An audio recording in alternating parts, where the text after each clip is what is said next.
오늘 우리에게 주신 하나님의 말씀은 구약 성경에서 봅니다. 구약 성경 904쪽 시편 141편 2절 말씀을 장성 목사가 풀어서 번역한 번역본으로 봉독합니다.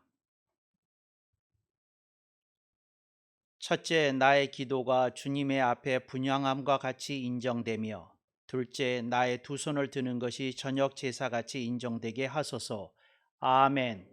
오늘 우리는 성령님 아래 성경 위에 하나님의 말씀을 듣기를 원합니다.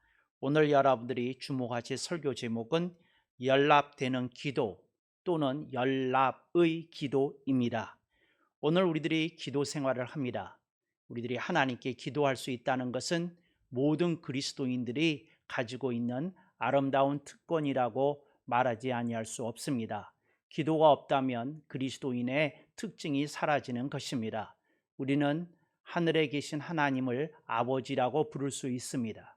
오늘 우리는 그 아버지께 우리의 고통과 우리의 고민과 우리의 방황하는 바를 다 내려놓고 하나님께 호소할 수 있고 때로는 간구할 수도 있습니다.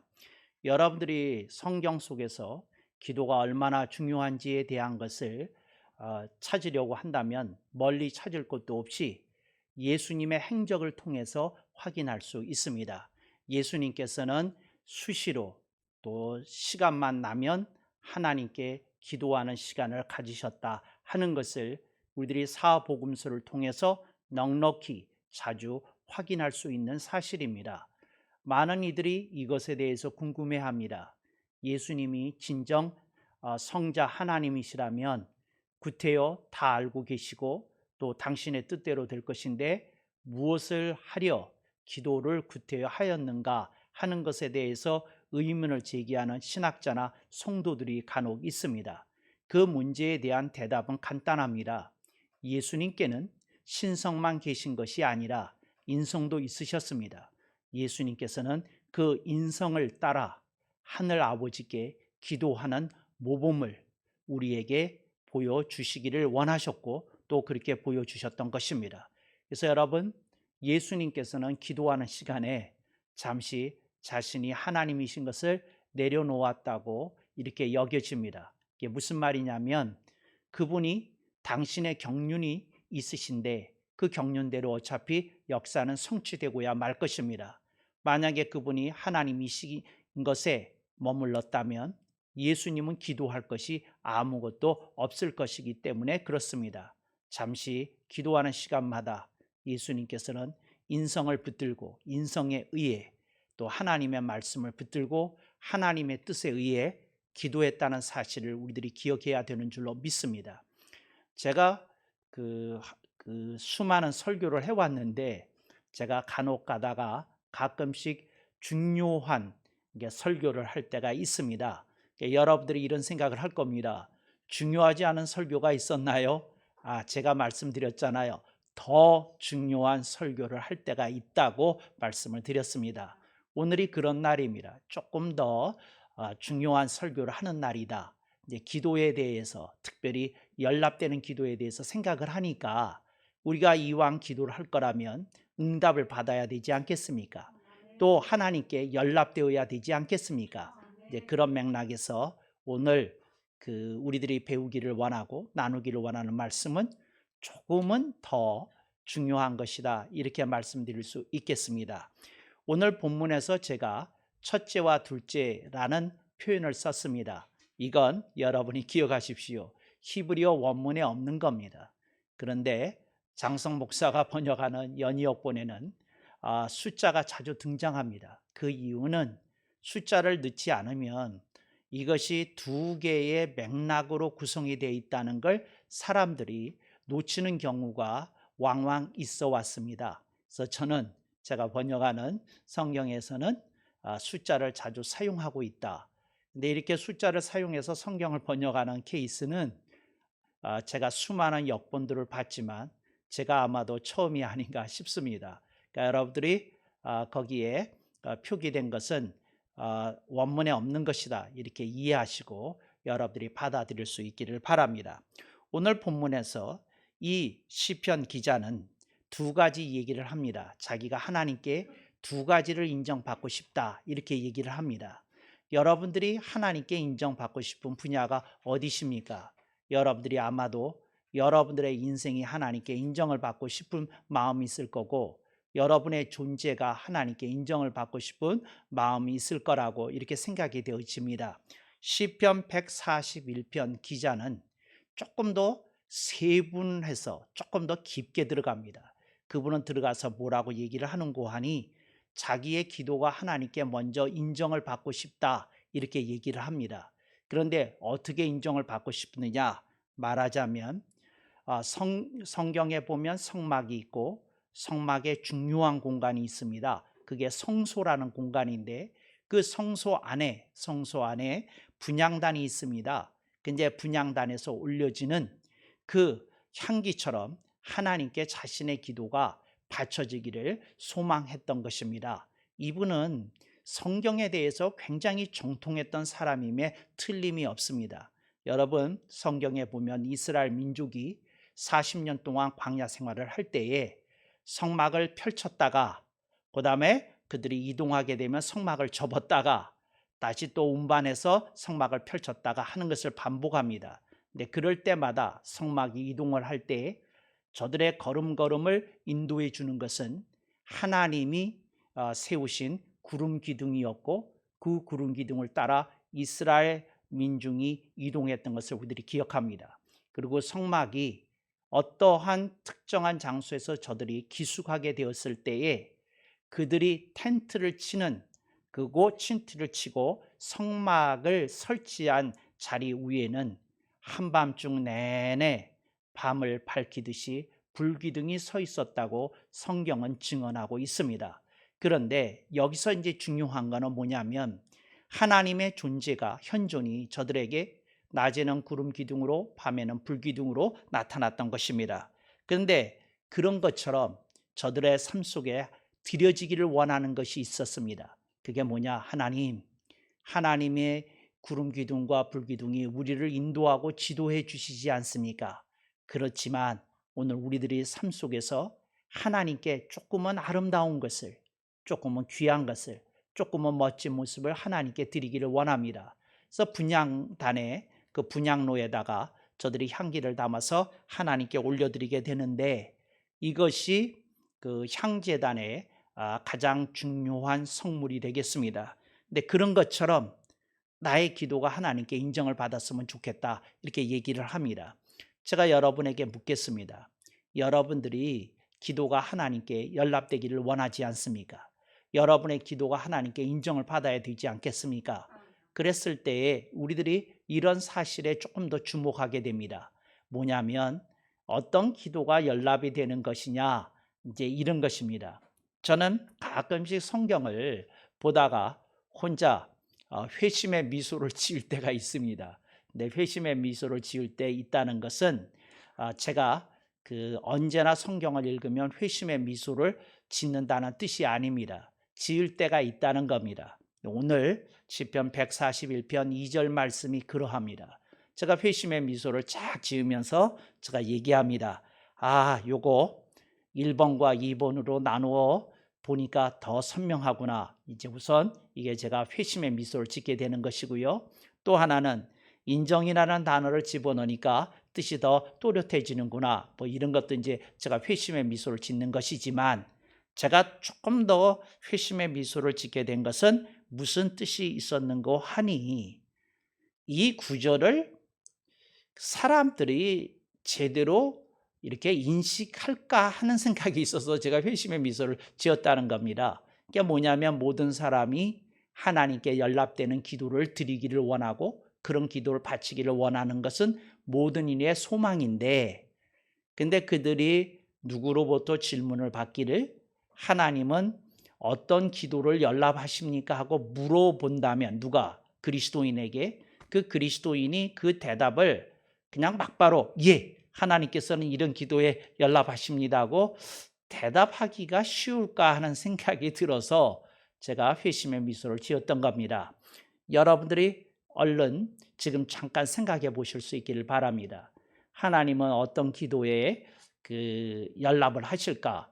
요즘 대한민국에서 가장 유행하는 단어 중에 하나가 완전이라는 말이고 또 하나가 열심이라는 말입니다. 이제 거의 사람들이 입버릇처럼 되어서 열심히 하겠습니다. 열심히 하겠습니다. 그래요. 근데 이걸 또 기도에 따와서 열심으로 드리는 기도를 하나님이 연락하실 것입니다. 아마 어떤 어린이는 이렇게 대답하지 않을까 생각이 됩니다.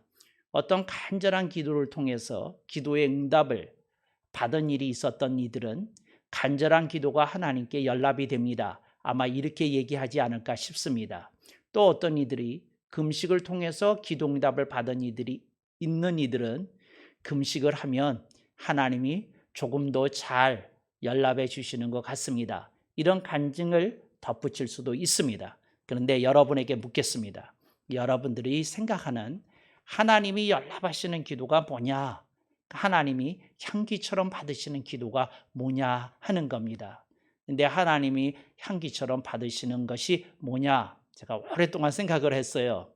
그리고는 저 자신은 대답이 좀 섰어요. 대답이 섰는데 여러분들이 이 질문을 오랫동안 하셨는지 모르겠어요. 저는 이 대답을 그러니까 설교 한 편을 준비하기 위해서 한 일주일이든지 한 달 정도 생각하고 말씀드리는 게 아닙니다. 제가 설교를 할 때에는 굉장히 오랜 시간 또 오랜 기간 제가 그 말씀에 머물러 있습니다. 그리고 그 말씀을 일주일 내내 혹은 한 달 내내 혹은 1년 내내 묵상하기도 합니다. 어떤 말씀은 10여 년씩 묵상하기도 합니다. 왜냐하면 그 구절에 대한 그 해석을 제가 떠올렸을 때에 제가 반론을 제기합니다. 스스로. 그런데 이런 측면에서는 그건 아니잖아. 저런 측면에서는 아니잖아. 그러니까 모든 각도에서 저를 충족시켜주는 해석을 얻을 때까지 제가 고민을 합니다. 그래서 제가 아까 나왔던 열심히 기도하면 응답을 받습니다. 간절히 기도하면 응답을 받습니다. 회개하면서 기도하면 응답을 받습니다. 저는 그런 말이 틀렸다는 게 아니라 저는 제가 하나님의 말씀을 가슴에 담고 그리고 묵상하고 그리고 제 인생을 점검해 보았을 때 얻었던 소중한 노하우를 여러분과 나누기를 원합니다. 지금 우리 교회가 인터넷 예배를 드리기 때문에 한 달째 벌써 드리고 있는데 도무지 예배 드리는 분위기가 살지를 않고 너무 극소수의 인원만 모이고 모두 각자의 처소에서 이렇게 흩어져 예배를 드린다는 사실이 제 마음을 무겁게 합니다. 그런데 제가 한 가지 특징이 있는 거 아시죠? 제가 사람이 적게 모이면 설교를 더 잘합니다. 참 이상한 일이 있어요. 제가 미국에서 목회를 할 때에 교회에 큰 어려움이 있었습니다. 그래서 하여튼 시험이 있었는데 그랬더니 교인의 한 3분의 2 정도가 교회를 출석하지 않는 일이 2주 정도 이렇게 진행되었던 때가 있었습니다. 근데 그때 제가 저 자신에게 얘기했습니다. 사람을 보고 설교하지 않는다는 네 자신의 소신을 증명할 때다. 그래가지고 마치 제가 섬기는 교회에서 설교하는 게 아니라 마치 엄청난 인원이 모인 컨퍼런스에서 제가 스피커로 설교하는 사람이라는 의식을 가지고 설교했던 생각이 납니다. 그때에 참석했던 이들이 그런 얘기를 두고두고 했습니다. 우리 목사님은 교인이 적으면 설교를 특별하게 더 잘하는 것 같다고, 우리들이 가끔씩 교회를 안 나와줘야 될 것 같다고 그런 얘기를 한 적도 있습니다. 이 인터넷 예배 드리는데 맞들려가지고 이제 목사님 설교가 점점 더 좋아지니 우리 가끔씩 나가지 말고 인터넷 예배를 드리자, 이런 풍조는 안 생기기를 간절히 바랍니다. 이제 그렇고요. 근데 하나님이 향기처럼 받으시는 게 뭐냐? 이게 이겁니다. 이거감입니다. 이거감. 이거감이 뭐냐? 어떤 사람이 이렇게 기도하는 겁니다. 하나님, 제가 제 인생을 보는데 제가 꼭 어린아이처럼 신앙생활을 해왔던 세월들이 있었습니다. 근데 제가 말씀을 듣고 조금씩 철이 나네요. 네, 주님, 제가 잘한다 함이 아니라, 잘할 수 있다 함이 아니라 말씀이 저를 일깨워 주셨고 깨닫게 해주셨고 제 눈을 틔워 주셨기 때문에 부족하지만 제가 그렇게 말씀대로 살아보기를 원합니다. 하나님이 저한테 주신 응원의 메시지 제가 들었습니다. 제가 여기에 머물러 있지 않겠습니다. 제가 힘들지만 한 번 더 힘을 내보겠습니다. 한 번 더 나아가 보겠습니다. 주님의 기쁨이 되는 인생을 향해 제가 많은 걸 할 수 없을지라도 한 걸음씩 주님께 다가서겠습니다. 어떤 분이 이렇게 기도했다면 이게 익어감의 기도라는 것이지요. 어떤 분이 소상공인입니다. 코로나19 사태로 가게가 개점 휴업 상태입니다. 문은 열어놨는데 월세는 나가니까 고객들은 들어오지 않습니다. 그래서 텅텅 빈 가게를 보면서 하루 종일 일을 하게 되는데, 일 아닌 일을 하게 되는데 밥맛도 없고 의욕도 없고 불안과 공포가 저의 마음에 나옵니다. 제가 하나님께 이렇게 기도합니다. 하나님, 제 인생에 지금 가장 힘든 어떤 터널을 통과하는 느낌을 받습니다. 근데 하나님, 제가 아버지를 모시고 사는 인생인데 제가 여기서 무너지지 않기를 소망합니다. 제가 다시 한번 힘을 낼 수 있도록 주님이 저에게 지혜와 용기를 공급해 주시기를 원합니다. 아버지, 그럼에도 불구하고 하나님의 은혜와 사랑과 축복을 갈망하며 제가 다시 한번 일떠 설 수 있기를 소망합니다. 근데 어떤 분이 이렇게 기도를 드린다 하면 이게 익어감이라는 것이지요. 어떤 분이 직장에서 그 몇 사람의 동료와 불편한 관계가 형성이 되었습니다. 근데 왜 형성이 됐느냐 하면 그 두세 사람이 모여서 자기의 뒷담화를 안 좋게 한다는 사실을 확인했기 때문에 그렇습니다. 그런데 희한한 건 그 음해한 사람들의 한 얘기를 누가 은밀하게 녹음을 해가지고 이분한테 파일로 보내줬어요. 그래서 그 파일로를 들었는데 참 마음이 상하고 속상하고 그러더랍니다. 그랬는데 이분이 너무도 화가 나가지고 막 하나님 앞에 원망과 저주가 담긴 그런 기도 같은 걸 하는데 문득 이런 생각이 들었다는 거죠. 무슨 생각이 들었느냐 하면 똑같은 경우를 예수님이 당하셨다면 예수님은 어떻게 기도하셨을까? 그런 생각을 해보게 됐답니다. 근데 그런 생각이 스치는 순간 기도가 달라지기 시작했답니다. 그래서 그 녹음 파일을 다시 들어봤답니다. 근데 그 녹음 파일 속에서 그렇잖아요. 자기가 잘못한 것을 그 사람들이 지적하는 부분도 있잖아요.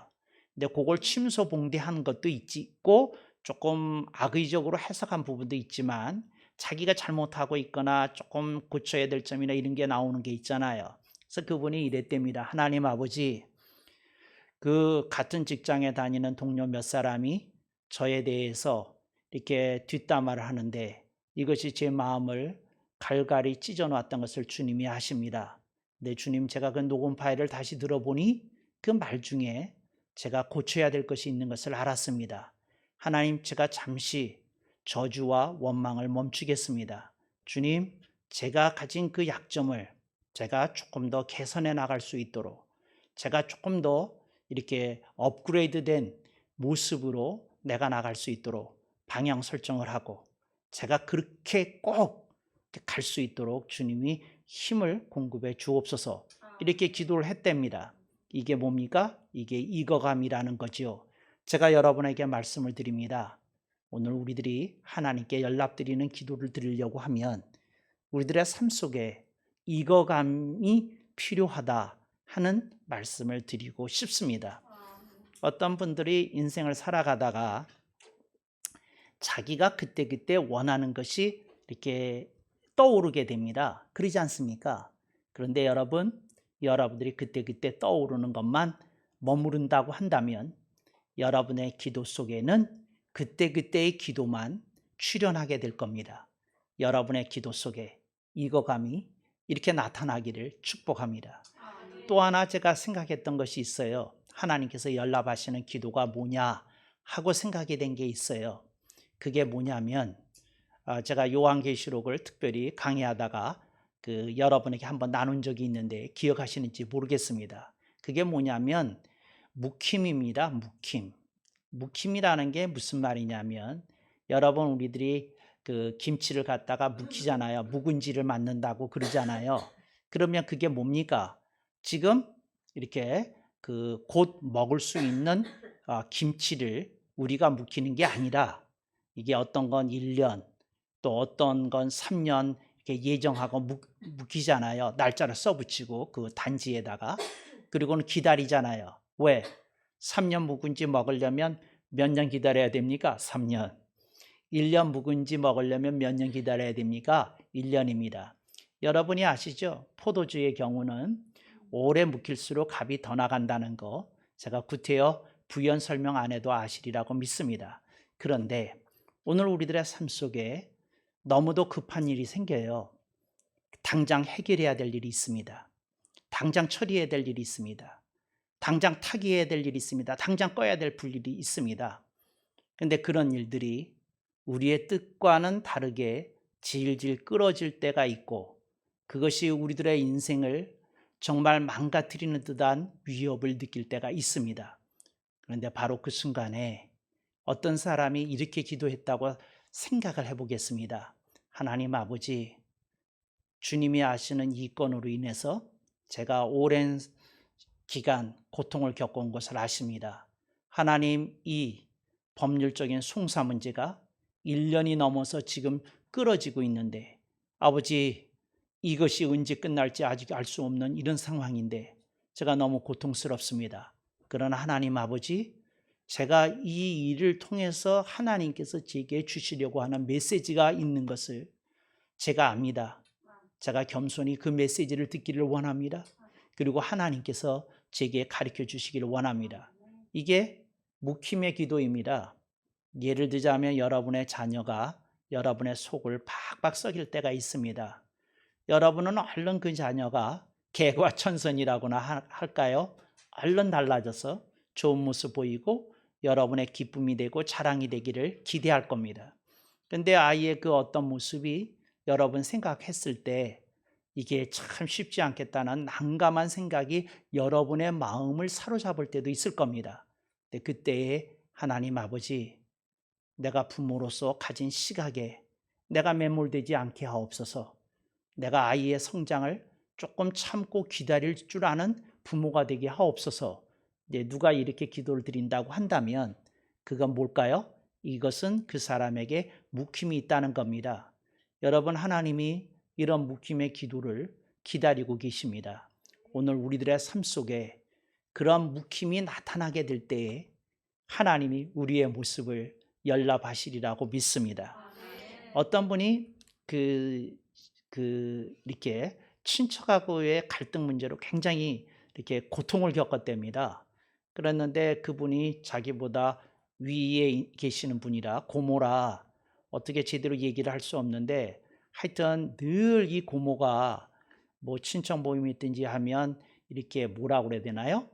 그 화살 공격, 이분의 표현에 의하면 화살 공격을 이렇게 팍 해가지고 가슴에다가 한 번씩은, 그러니까 화살 한 번씩 쏘고 이렇게 이제 모임을 마치게 이렇게 하는 그런 것이 있다고 그래요. 그래서 늘 가면 고모가 안 와줬으면 좋겠는데, 그래서 무슨 어떤 친척 모임이 있는데 그 고모가 아파서 안 왔다 그러면 저절로 4글자가 터져 나왔답니다. 아시죠? 할렐루야.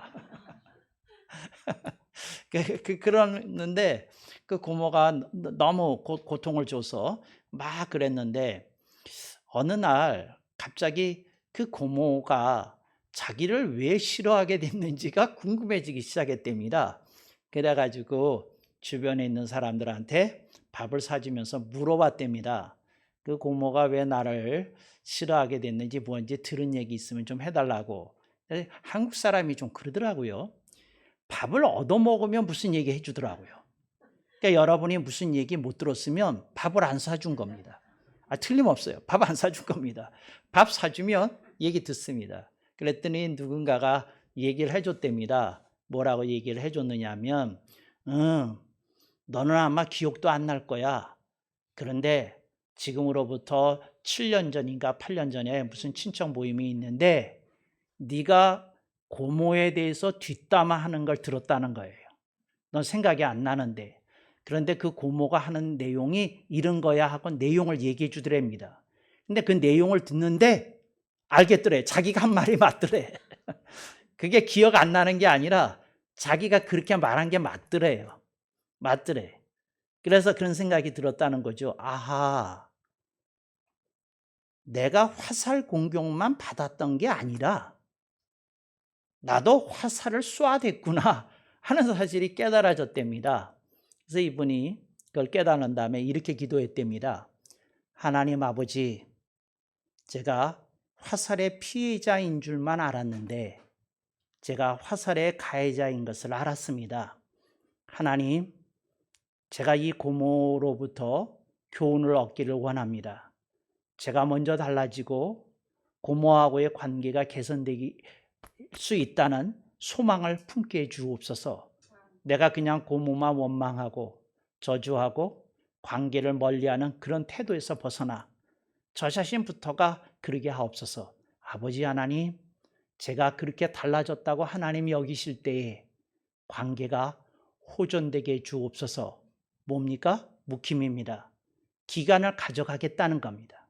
조금 기다리겠다는 겁니다. 인내하겠다는 겁니다. 그리고 하나님이 역사하심을 믿고 의탁하겠다는 겁니다. 여러분, 오늘 우리들의 삶 속에 하나님이 기다리시는 기도가 뭐냐? 저는 익힘이라고 생각을 하고 또 하나는 묵힘이라고 생각을 한다. 익어감이라고 생각하고 묵힘이라고 생각합니다. 여러분의 삶 속에 이런 모습이 있으면 하나님이 여러분을 이렇게 축복하시지 않을까 이렇게 생각이 되어집니다. 성경 속에 이 익어감과 묵힘을 보여주는 인물이 있습니다. 그 인물이 첫 번째 인물이 제가 생각이 나는 건 야곱입니다. 야곱이 여러분 아시죠? 별명이 사기꾼이었습니다.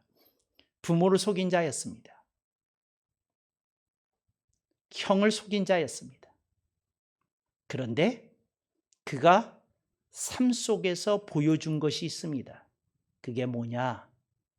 조금씩이지만 조금 더딘 걸음이긴 하지만 익어갔다는 겁니다.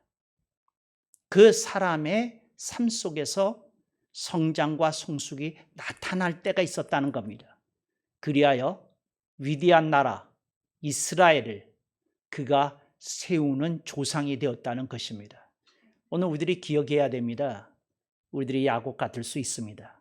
그런데 하나님이 우리의 삶 속에 뭘 원하십니까? 익어가기를 원하시고 그리고 그런 이들을 하나님이 축복하신다는 것을 우리는 야곱이 이스라엘이 되는 과정을 통해 확인할 수 있습니다. 여러분들이 이번 코로나 기간 중에 야곱에 관한 창세기 기록을 한 번 더 찾아 읽으시고 묵상하시고 교훈을 얻으시고 축복받으시기를 권면합니다. 또 하나, 제가 묵힘에 대해서 생각하면 먼저 떠오르는 인물이 있습니다. 야곱입니다. 여러분 야곱의 경우 13세에 그가 이 애굽의 노예로 형들에 의해서 팔려갔던 것을 우리들이 기억합니다. 그가 바로 앞에 서게 되었을 때 30세였다고 성경은 기록합니다. 여러분, 그의 인생 속에 무슨 일이 있었던 겁니까? 그의 인생 속에 애굽의 감옥이라고 하는 10여 년의 세월이 그 속에서 있었던 겁니다. 그 중간에 보디발의 집에 있었던 그 기간이 있었기 때문에 우리들이 정확히 그가 감옥에서 명료하게 몇 년 있었다고 얘기는 할 수는 없지만 좌우지간 우리들이 확인할 수 있는 건 그가 10년은 넉넉히 넘는 세월을 애굽의 감옥 속에서 죄수로서 지냈다는 사실을 우리들이 기억합니다. 오늘 그의 삶 속에 무슨 일이 있었습니까? 억울함이 있었을 겁니다. 원망이 있었을 겁니다. 그리고 저주가 있었을 겁니다. 처음에 있었을 겁니다. 그렇지만 그가 감옥 속에서 그 상태로 머무는 사람이 된 것이 아니라 그는 다른 코스를 갔습니다. 무슨 코스를 갔느냐? 묵힘의 코스를 갔더라는 겁니다. 하나님이 그만하면 잘 묵혀졌다. 이제 그 10여 년 묵은지 먹을 때가 됐다 한 것처럼 주님이 그를 끄집어낼 때가 있으셨다는 겁니다. 오늘 우리들의 삶 속에 그런 것이 있어야 됩니다. 1년, 2년 기도하고 받은 응답이 아니었습니다. 오랜 기간 묵혀서 한 기도를 하나님이 연락하시고 요셉의 인생을 아름답고 귀하게 하나님이 사용하였던 것을 우리들이 기억해야 됩니다. 그래서 여러분의 삶 속에 그것이 나타나야 됩니다. 뭐가 나타나야 되느냐? 하나님이 주시는 은혜와 진리 속에서 우리에게 이건감과 묵힘이 있어야 되겠다 하는 것을 여러분들이 가슴에 새기실 수 있기를 바랍니다. 어떤 이들이 길거리에 있는 거지 부자를 보고 조롱했습니다. 거지다! 거지다! 그랬어요. 그랬더니 그 거지가 화가 나잖아요. 뒤에서 거지다! 거지다! 그러고 그렇게 얘기를 하니까 이게 화가 나잖아요. 그래서 휙 돌아봤어요. 애들이면 그럴 수 있잖아요. 휙 돌아봤는데 아줌마 3명이 지나가면서 거지다! 거지다! 그러면서 그 옷에 그 거지들이 가까이 올까봐 그냥 이렇게 하면서 냄새 난다 그러면서 이렇게 피해가는 모습을 보여줬답니다. 거지 부자가 화딱지가 나잖아요. 그래서 아버지가 아들에게 물었답니다. 아들아 어떡할까? 한마디 해야죠. 아들이 대답했습니다. 아버지가 다시 아들에게 묻습니다. 뭐라고 대꾸해 줄까? 여러분, 거지 부자가 뭐라고 대답해 줬을 것 같아요? 이렇게 대답했답니다. 거지 맞다!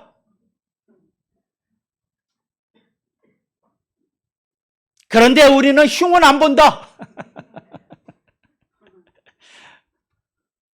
묵은 거지입니다. 묵은 거지. 그냥 시시한 거지가 아니라 내면에 묵힘이 드러난 거지입니다. 여러분의 삶 속에서도 생활 속에서도 여러분을 건드리는 일들이 일어날 겁니다. 주님은 묻습니다. 얘야, 너의 익어감을 보여다오. 얘야, 너의 묵힘을 보여다오. 그런 주님의 음성을 듣는 여러분 되시기를 바랍니다. 코로나19 때문에 많은 이들이 힘들어합니다. 근데 저는 여러분에게 강력하게 당부합니다.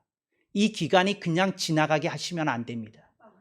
이 기간이 우리들에게 소중한 교훈을 주는, 그리고 이 기간을 벗어난 이들에게 하나님이 기대를 걸고 있는 익어감과 묵힘의 터널이 되기를 축복합니다.